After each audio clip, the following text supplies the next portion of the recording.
Yo, right here in the small box.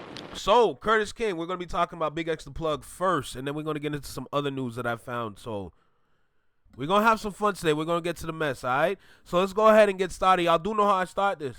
Let go. Yo, you, right here in the small box, Welcome back to Flex Mob Reactions, only on the Flex Mob Network. I'm Flex. Welcome back to the channel. What's good? How's everyone feeling? How's everyone doing? Happy Tuesday. Happy Tuesday. I hope y'all having a great day, a great afternoon, great evening, great morning, wherever you are. I appreciate you for tapping in with me for sure. So, title of this video is Bigxthaplug's comments hit a nerve in hip-hop. I'm sure it did. Because boy, oh boy, with the things I was hearing, it's not looking good. So let's go ahead and dive in. I don't want to waste no more time because y'all know I'm a yapper. I like to talk and all that ish, right? Make sure you like, comment, share, subscribe. Let me know what you think about the video. Drop a comment down below. Let me know what you think about the reaction. Hit that notification bell so you get notified when I drop my videos or when I'm live, like right now. Let's go ahead and dive in and see what Curtis King got to say with everything that is happening today. Let's go. Curtis DIY. DIYers, there's an artist named Bigxthaplug. You may or may not have heard of him, but he's from Dallas, Texas. He had an interview here recently with New York Times and Popcast where he talks about his journey, his breakout song, The Largest, The Biggest, The Largest. I'm pretty sure you heard it. It got like a trap beat. He's rapping over the top of it. It was a song that went really, really viral. It got him embraced by artists as big as Beyonce and certain artists like Post Malone.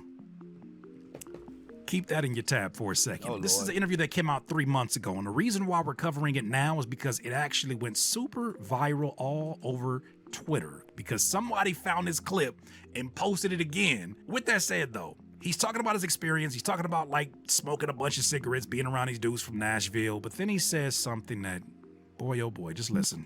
The response I got from the country lane, like all the artists, that was just like, I need it. I want to be on it. And I was like, whoa. And you saw it. So he's expressing being embraced by this country audience, showed him new opportunities, showed him new possibilities with collaboration. These are the moments that you're looking for, right? Hold your horses. As a commercial opportunity or an artistic one or both? Artistic. Okay. Because in my head, I was trying to, whatever I do, I want to be the best at it. You know what I'm saying? And so I feel like I'm not just a hip hop artist. I'm an artist. Yeah. You on some bullshit, my boy. I promise I'm not going to be old man shaking my fist at the... So, from when I heard that, I can already tell the confusion. I can already tell the confusion in what's going on here, right? So think about it like this. Where his mind is right now, and this could be confusing for a lot of people as well, but this is how I broke it down. Hip hop artist through and through, right? We already know. But when he tried this country thing, he got embraced more and maybe quicker than the hip-hop audience. So that's already a problem in itself because now you just blended two different genres. I think the perspective that he's coming from my personal opinion, he's coming from a perspective with two different genres in mind. So basically you have hip-hop, you have country blended together. That's what he thinks he's talking about. Let me tell you something. If you're still rapping over a country beat, I ain't gonna lie to you. You still rapping, bro. And if you rapping, that's hip hop. You know, so you're kind of confused yourself because you don't even understand. Well, not don't even, but like you're kind of confused about just where you're coming from with this music thing and being an artist. You say you're a hip hop artist. Or sorry, you're not a hip-hop artist, you're an artist. Nah, once you're a hip-hop artist, bro, you're a hip-hop artist. That's your niche. The camera. I'm disappointed when I heard this. I'm just disappointed. One more time, though. One more time. You know what I'm saying? And so I feel like I'm not just a hip-hop artist. I'm an artist. Yeah. See? If I could auto-tune some stuff up, I feel like I could be the best singer in the world. You know what I'm saying? Like, That's not... You even got singing confused. if I could auto-tune some stuff up, I feel like I could be the best singer in the world. You know what I'm saying? Like, That's not singing. whatever I'll do, Yo, I think this interview was a trap. I'm gonna keep it tall with you. Here's why. I don't know these two individuals now, but the one thing I already noticed from these two individuals is that they're just gonna let him talk. They're getting the content. See, this whole thing's a trap. I ain't gonna lie to you. I'm sorry, Big X, but whoever's on your team did not do their research. This a trap. This is a trap, and they got you. You know, you think you're going to sit in front of these two individuals right here thinking, oh, no, we're going to have a wonderful conversation. I hate to break it to you, because if you're going to sit in front of two yes men, their job is not to have a debate with you. Their job is to let you sing. And, brother, I hate to break it to you. You are a really good singer without auto-tune, if y'all understand what I'm saying. Just think about it like this. I don't think they're going to even rebuttal him in any kind of way. They're just getting, it's just simple question with free answer. Not just an answer, a free answer. They're trying to pick his brain and see where he's going. It's not about like, oh, we're trying to help you. We're trying to dissect. That's not how media work. Media is a dog-eat-dog space. Let's back it up a little bit so y'all listen. Fist at the camera. I'm disappointed when I heard this. I'm just disappointed. One more time. Mm-hmm. You know what I'm saying? And so I feel like I'm not just a hip hop artist. I'm an artist. Yeah. If I could auto tune some stuff up, I feel like I could be the best singer in the world. You know what I'm saying? Like, that's not singing. Like whatever I do, I want to be the best at it. And so I want to be the best artist in the world. The only way I can do that is if I can show that I can do something other than rap. And go out to the world. Exactly. Like it's like touring Europe. You see what I'm saying with this brain picking kind of ish? What's good, New Beginnings? I see you. I hope Judy didn't feel unwelcome. I'm sure she's okay. It's just the whole Nightbot thing. I was just trying to use it to kind of like help me, and it clearly didn't work. So if Judy just felt unwelcome, then I apologize. But that's not how that Nightbot thing was supposed to go. There's a few things here going on, and this is one of them. Saying this, I think, in front of two white interviewers from New York Times, is showing an inability to read the room. These are not the folks you want to have this kind of conversation. What'd I say? Bro, I only watched the first minute to 30, like 30 seconds to a minute, and I already called it. These are not the right people you're supposed to be sitting with. They're just picking your brain. Now, yes, you might think picking your brain is good, but what you're not understanding is that there's no direction when they're just trying to pick from up here. Think about that for a second. When you are sitting in a media space, there has to be a pathway. There has to be a direction that you want to go. You can't be going in any direction you want to go, because I promise you right now, that kind of interview is going to do more harm than good. And based on how viral this went on Twitter, it's doing more harm than good. And now he's probably going to sit there and think, oh, hip-hop don't want me. I ain't going to lie to you. Hey, I'm a Bigxthaplug fan. I didn't really like the country album too much because that's not for me.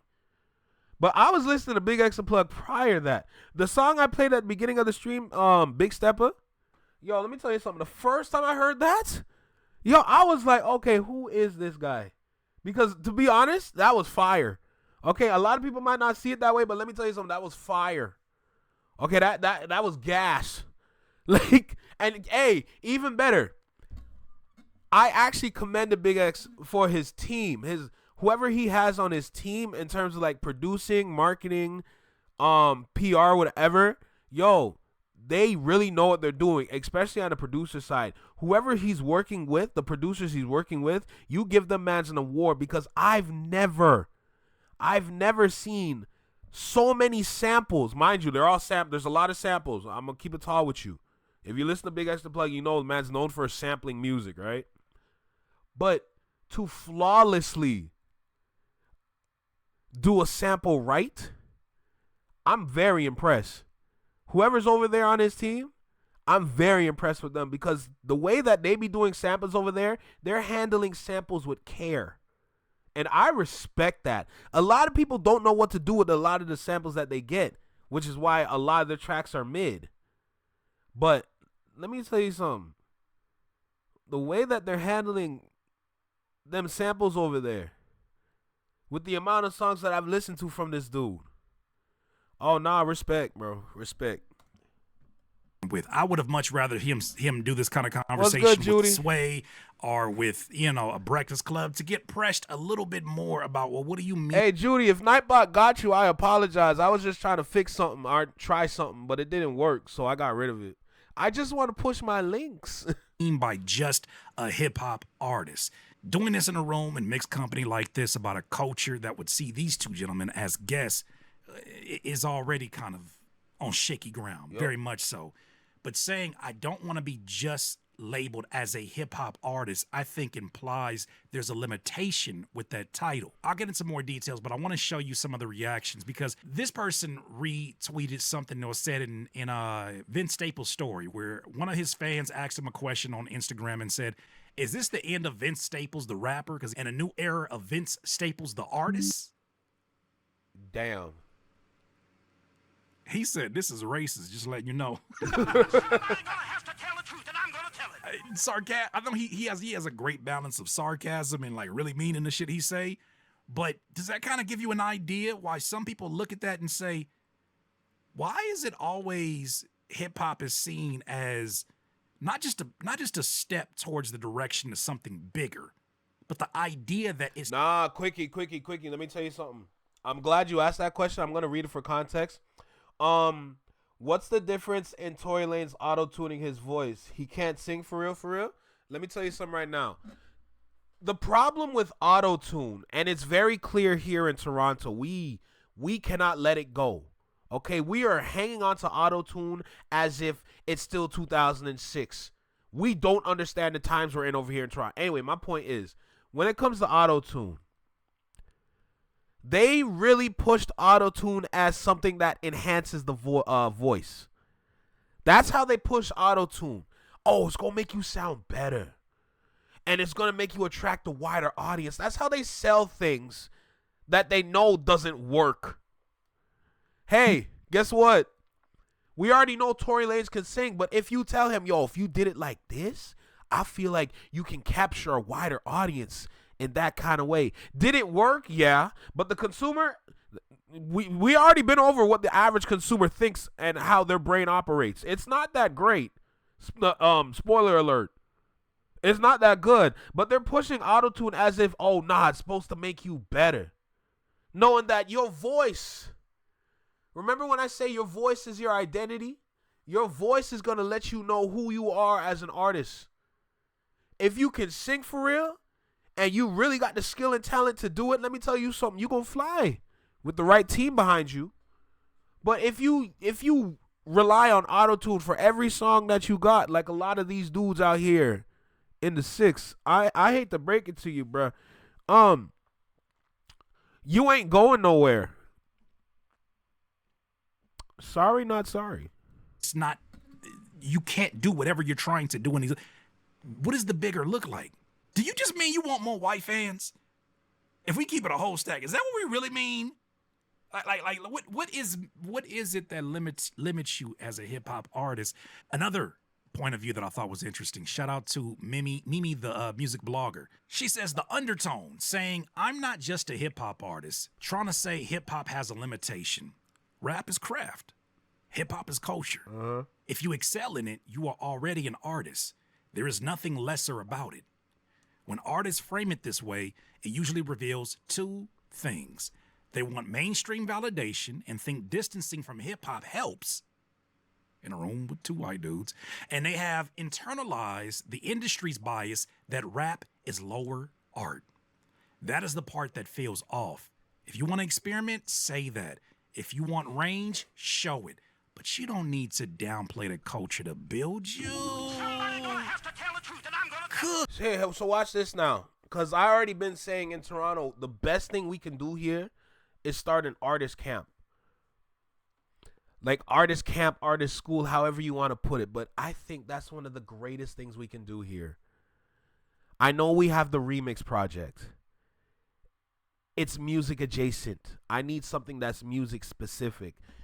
If we have all these artists here, think about what an artist camp can do, especially how easy and accessible music is. That could bring in a whole plethora of people, right? Not saying that you got to spend too much on the project. That's not the goal for artist camps. You're not supposed to overspend on it. You're supposed to make sure that you have a proper curriculum, proper courses, proper program to really create actual artists, regardless of what genre they're in, right? So at that point, what you need to really focus on is more about just the fundamentals of hip hop, the fundamentals of music, the fundamentals of the music industry. Just understanding how to walk, how to navigate. We can take advantage of that here.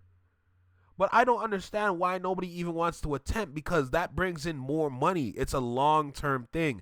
That's the problem. They don't see anything long-term anymore. They only see it short-term now. That's an issue. If I'm going to be real, that's a big issue.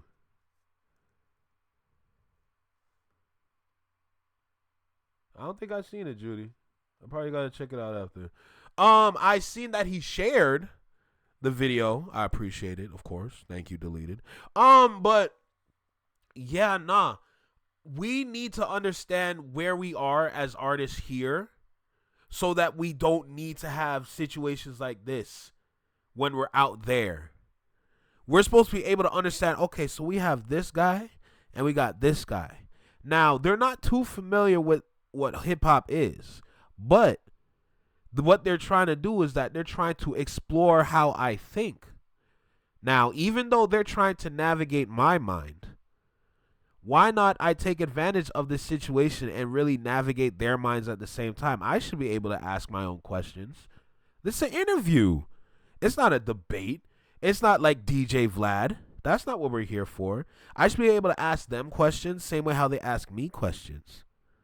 Why don't I take advantage of that so that it's not necessarily on me and it's more about what's going on here?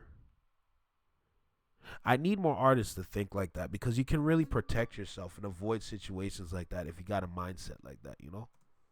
Me, that was the same sentiments I had. Like, we get so critical, and rightfully so, of the Tommy Richmonds who make statements like this, of the Post Malone, the Miley Cyrus who talk about their adventurous, risk-taking journey in rap, and how, you know, it showed them a lot about what that was and the limitations that were there. But when I really wanted to spread my wings, I had to leave hip-hop. I had to leave rap. This is what I mean when I say some people have the ability to take hip-hop off and move on. Some people don't have that ability. No matter what they do, what they wear, how they talk, who they associate with, what city they're in, hip-hop follows them around because it's in them and not on them. It's not a uniform. It's unfortunate to hear a statement like that. Another reaction here is from Bush. Rap is the only art form where people feel like you have to do something else to be recognized as an artist. No other genre in the world is looked down upon like this, and the attack always comes from inside. It's so disrespectful. Yeah, what is that about? What? Oh, wait a minute. What is this here? Mind you, he admitted to not writing one of his biggest rap songs, but yet he's over here talking about being the best artist. You're not even the best in the field you're known for and never will be. Oh, no! Has he been drinking and driving? Hey, yo, DIYer, if you're enjoying this content, please don't forget to hit the like button. It helps this video and this channel get discovered by new people. I appreciate you. Now back to the video. Say it ain't so. I know he ain't been over here drinking and driving. It appears he's been drinking and driving. What the hell does that mean?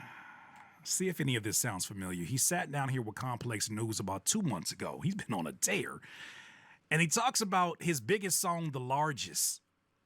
But it's not just him talking about, you know, the success of it and aspirations. Connor, I'm just seeing your message, your comments.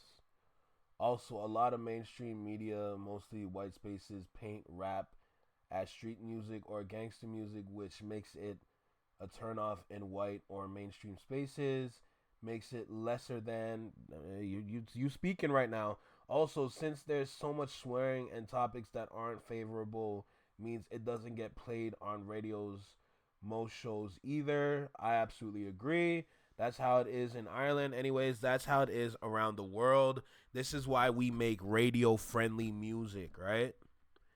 You can have your catalog with whatever you want, but This is why I say when you want to be an artist, you really need to plan your roadmap from the beginning, because if you're just riding a wave, I promise you're not going to get anywhere. You can get where you think you're going to go when in reality it doesn't even mean anything, because bro, if you're looking to get paid for real, if you're just going to ride a wave, you're not going to get paid. I'm sorry. My point is that you really need to understand yourself as an artist and where you can go or what you want to do. At least understand half your pathway, half your roadway. Because if you can get the first half, you can get the second half. Now, you got to make radio-friendly music. You got to treat that as promotion for your other songs, your other projects, right? There's ways to marketing where you can kind of take advantage of the negative factors that keeps music down. Those are opportunities for what they desire and what they look for. Those are opportunities. Those are ways to get yourself on the map. You can make radio friendly hits, but still make your own hits for the rest of the world. You can make hits for the radio to get yourself and your name out there, same way how they have Spotify. Keep that in mind. But once you start the tour, and you got your other tracks, like your more turn-up tracks, a lot of people that were listening to the radio like, I didn't hear this. Why isn't this on the radio?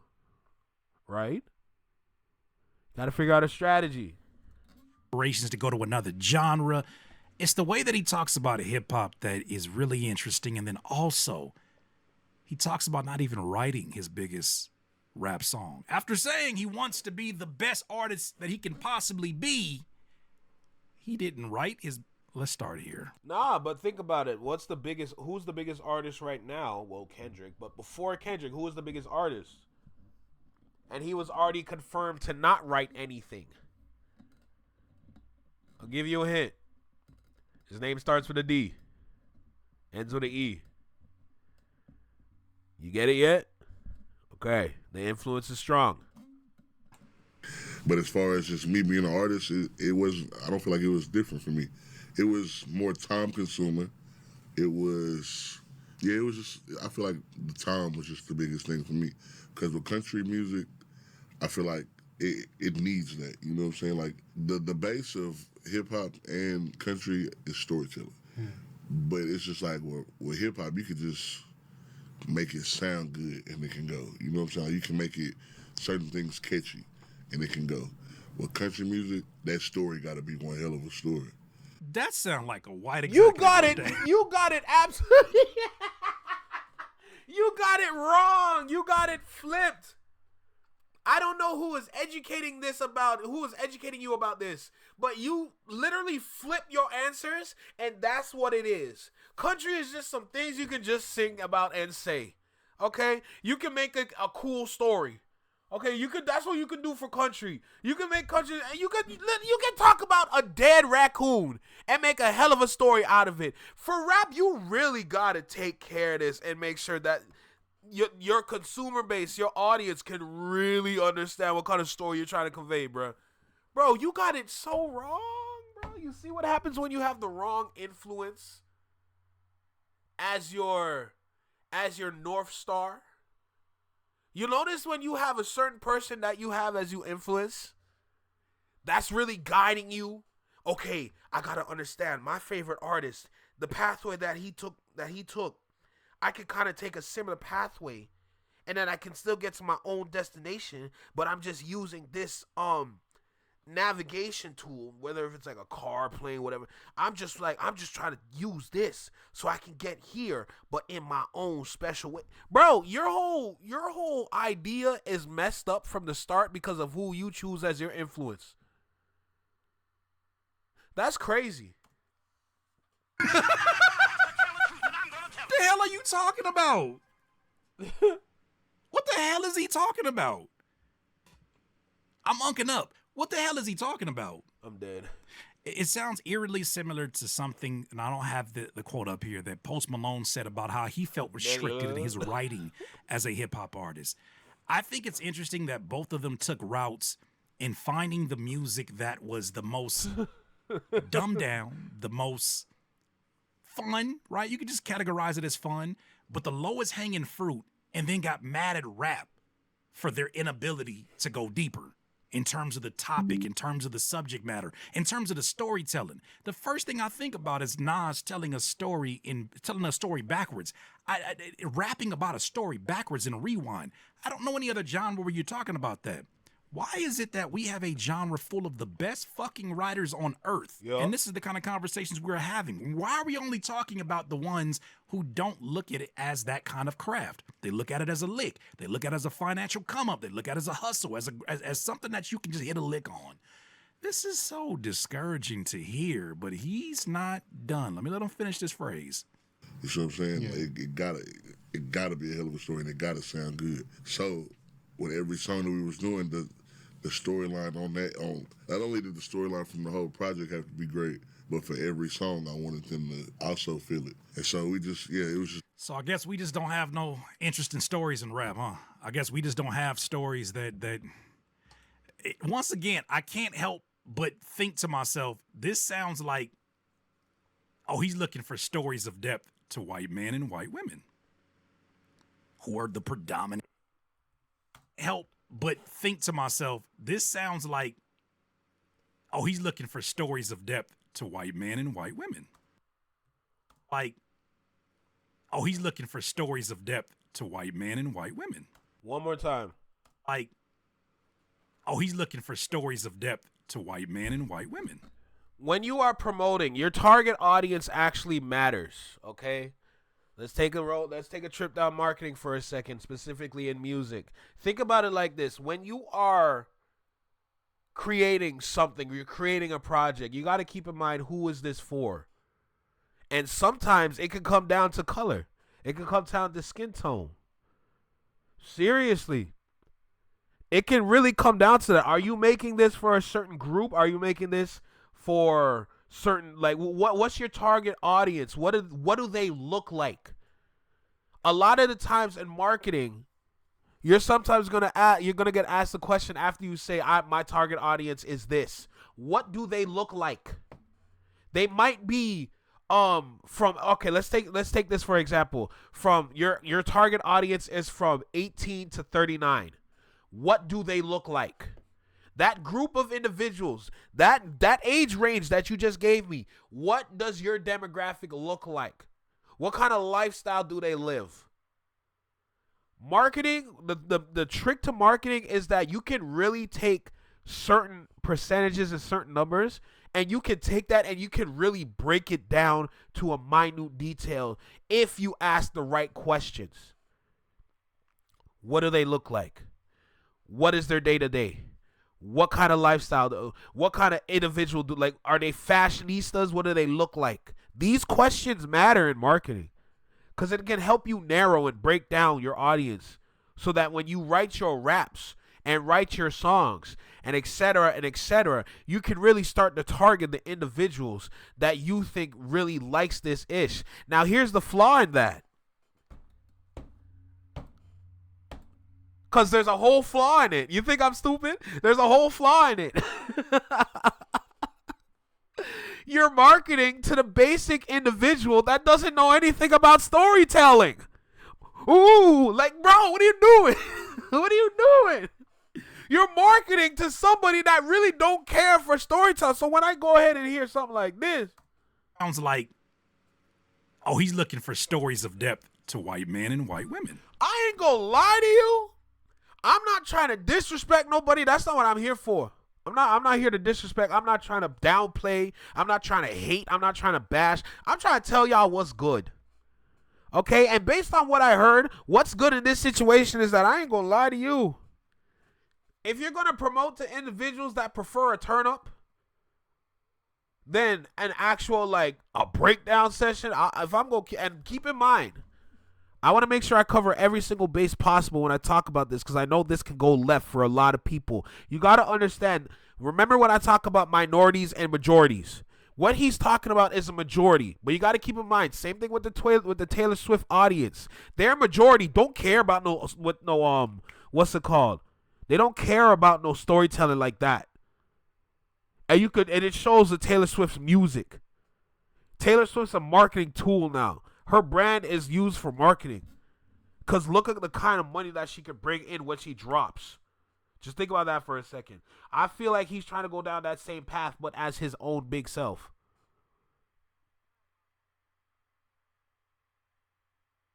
I'm making sure I cover every single base possible because I know how sensitive people can be. I'm not here to disrespect nobody. I understand how soft people can be. What you simply need to understand is that I'm looking at the percentages of this situation, and he's clearly going for a majority over minority audience.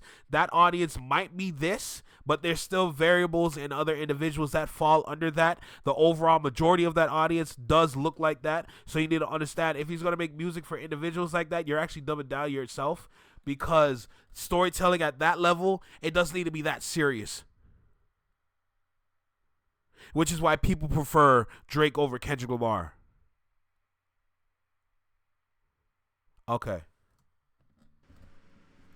Who are the predominant fans within a genre, like how country is currently designed, even though it was traditionally a black music genre, how it is currently designed, he sounds like he's saying, like, no, I have to really give them a hell of a story. The hell are we talking about? I didn't listen to King Von music like that, but I heard the story that he told. It's a crazy ass story. Yeah. Like, it doesn't matter what we put as black folks, what we put our That's a great thing that he brought up King Von. King Von is for what? Is it for a majority or a minority audience? Okay. Our stamp on, and when we go into detail and we color things with the way that we say things, the way that we bring the imagery in, the way that we see connections where they don't exist, it is some of the most entertaining, the most brilliant, the most high quality storytelling you can think of.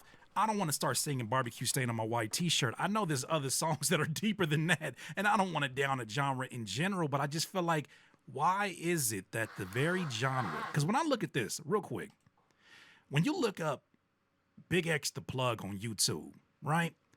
If you were just running a search and you didn't know who he was, right? You just kind of heard his name.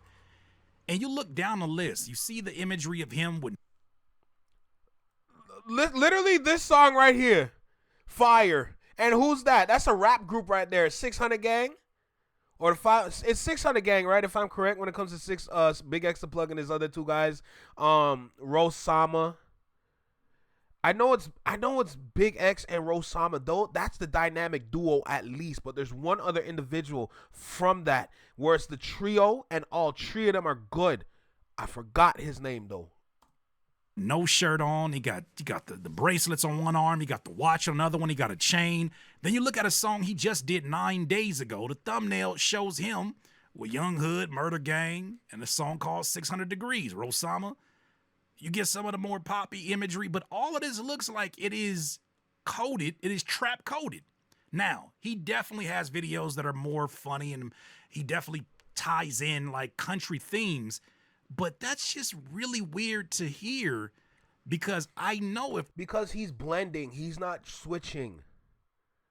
It's the same thing I said at the beginning of this. He's blending genres. He's not switching to another side. He's speaking from the perspective of the blend. He's speaking of the perspective of hip hop and country as its own genre, when in reality it's still hip hop. This was a white artist, we would have a very different type of reaction.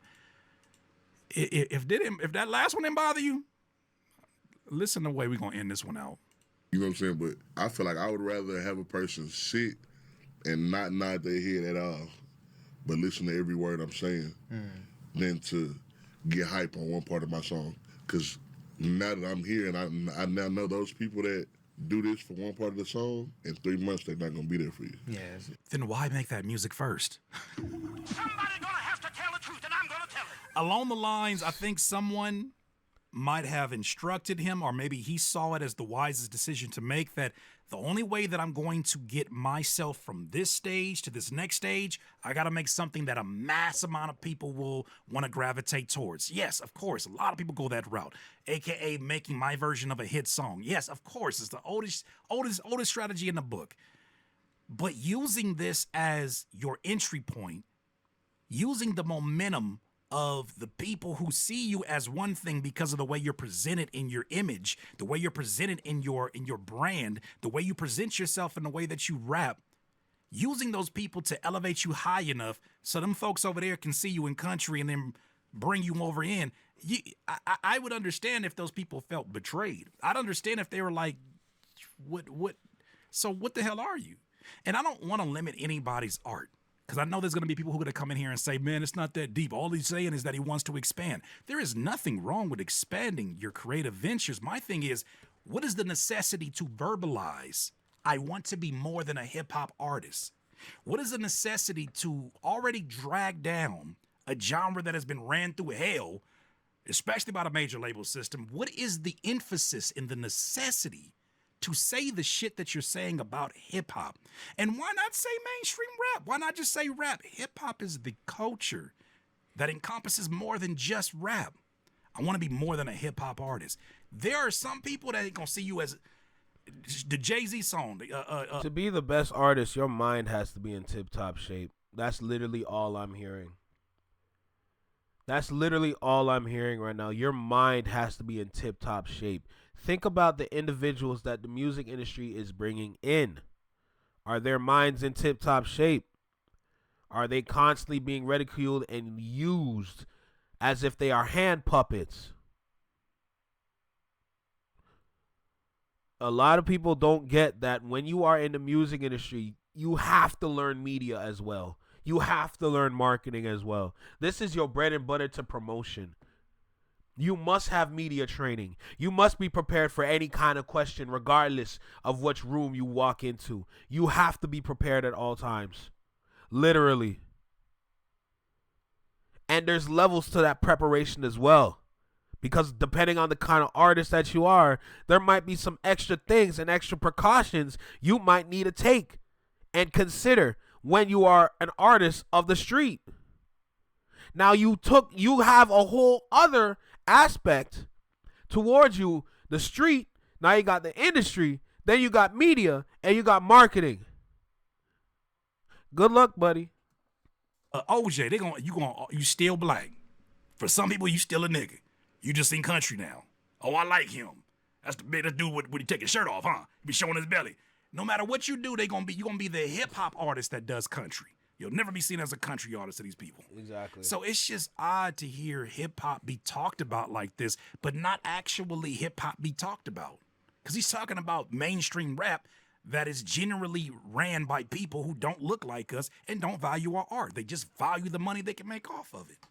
Yeah. But those people that sit down and they dissect every word that you say because you're actually talking about something, you got a fan. That's a fan right there. Those are the type of fans I want. And they exist in hip hop too. You know what I'm saying? And so with the country rap, that's just what it was. You had to go deeper into the story. You got to make them understand their story. With rap, you don't have to do that. Like the biggest, the largest. Yeah, I was talking about something, but everybody know that song from the biggest, the large. You know the catchy part. Yeah. But then I got other songs on the album like Take Care. I think we got to stop clumping these fans together.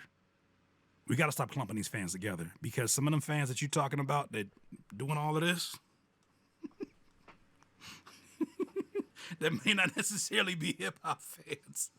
that may be a certain demographic. What did I say when it comes to understanding your audience? Okay. I think we got to stop clumping them. That I know they sat there and was like, okay, he talking about something. But then you got the catchy stuff too. The biggest, the largest, I didn't even write.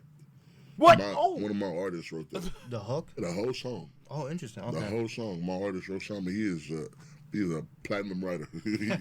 Wait, what? One of my artists wrote that. The hook? The whole song. Oh, interesting. Okay. The whole song. My artist, Rosama, Oh, so Rosama's the one that I always liked. Rosama though, I liked Rosama's voice and I liked his cadence. It was just, it made whatever he rapped about, it made it fun. That's the one thing I liked about Rosama. I might have to play something. After, cause you're gonna hear Big X rap and you're gonna hear Rosama rap. Y'all might understand after, but one thing about Rosama is that anytime I hear him rap, it's just fun. That's interesting.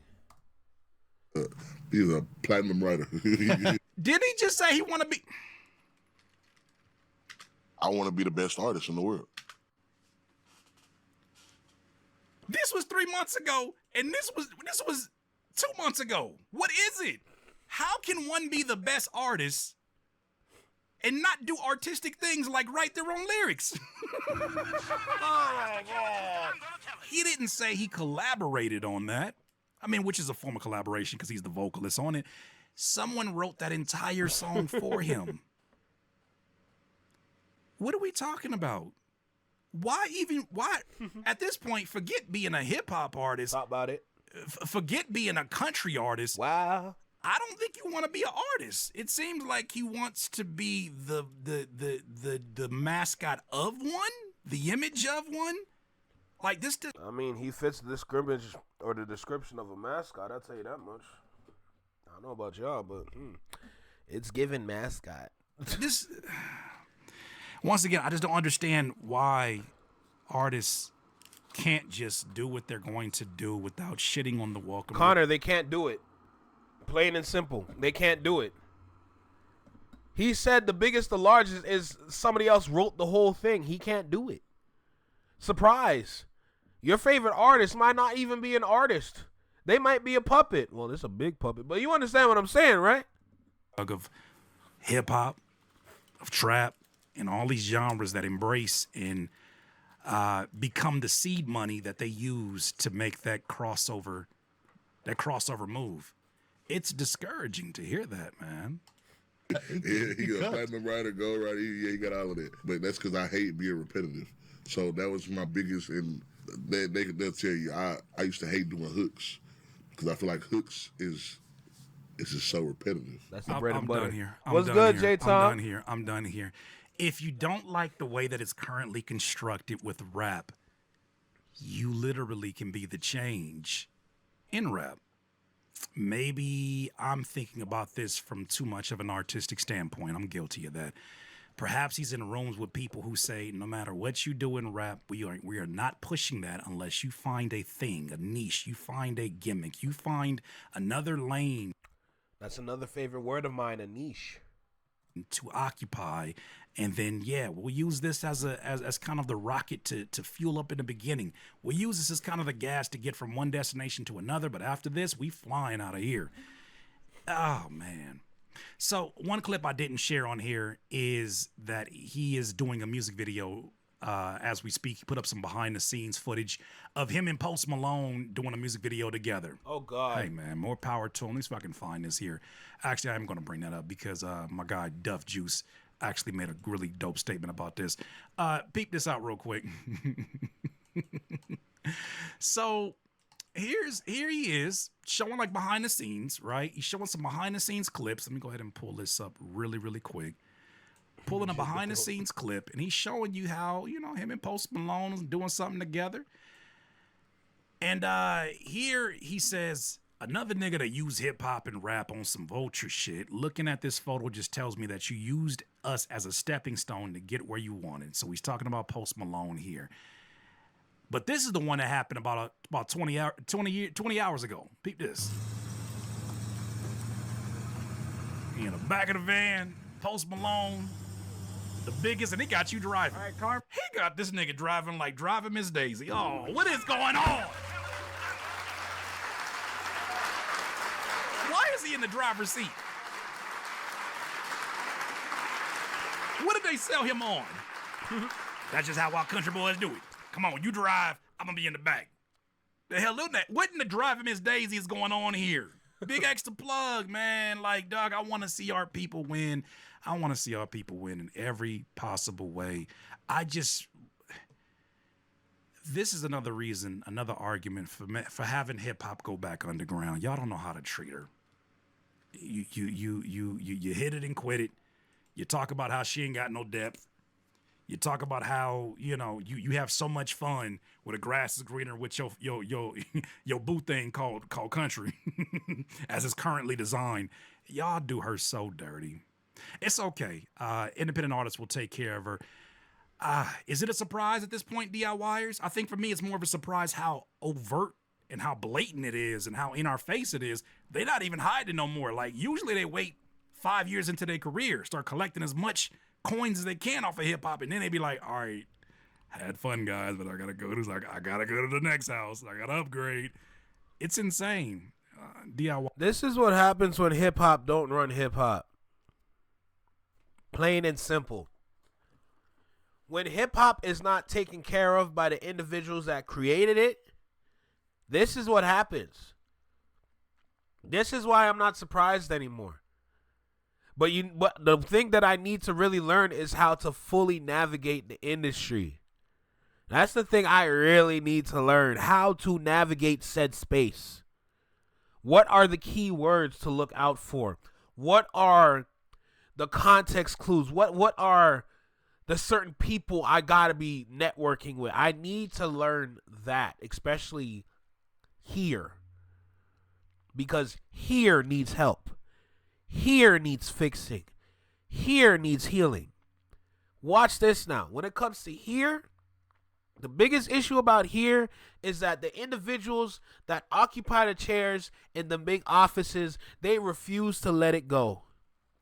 I understand it's the same thing over there across the border. I understand that. But when it's here, it's worse. Because the thing about here is that they don't even understand. They don't even want to understand the average artist here. So they're going out trying to create or make this artist be this instead of understanding the art form so that they can understand how to be successful in said room. They think their system that they created to kind of manage and produce the artists that they got, they think that works, when in reality, y'all don't understand. Y'all are not doing anything. They're promoting artists I've never heard of and never seen chart before. But they're successful apparently. What's going on over there is my question. Now, I'm talking about the industry, like the music industry here, because we have some headquarters here as well. What's really going on is my question. Something's not right. So when I sit here and I watch all of this, it just reassures everything that's in the back of my head. That's all I got to say. Wires, those are my thoughts. Boy, oh boy, you let me know what you think. DIY. Just like that, man. First of many videos, man. We got a couple videos that we're going to get to today. All I got to say as a final point is that you must be careful of the spaces that you step into. If you are going to step into a space as an artist, you need to take control of said space. Don't let the space take control of you. Because if you allow said space to take control of you, well, videos like this get made. And then you go viral on the internet for the wrong reasons. You must command the rooms that you step in. If you're in an interview and they're interviewing you on a one-way street, brother, find another street where it can go both ways. Because if you're only going to be on this one-way street and you're going to allow them to take over said conversation, then what does that really do for you, knowing that they don't even know you and they're just trying to pick your brain? Media is confusing, and it's a very strategic realm to be in. It's not easy. It is not easy. Being an artist is not easy. It is one of the greatest mind games known to man. So you better pray when you're an artist. And I'm not trying to make it like super serious, trying to scare anybody, but it's like you just got to understand what you're in. You just got to understand what you're in. That's it. So when I see this about Bigxthaplug, I'm like, damn, bro, they got him too. Bro, you hate to see it, man. Well, it is what it is, not my problem. All right, next video. Damn, how do I shorten these?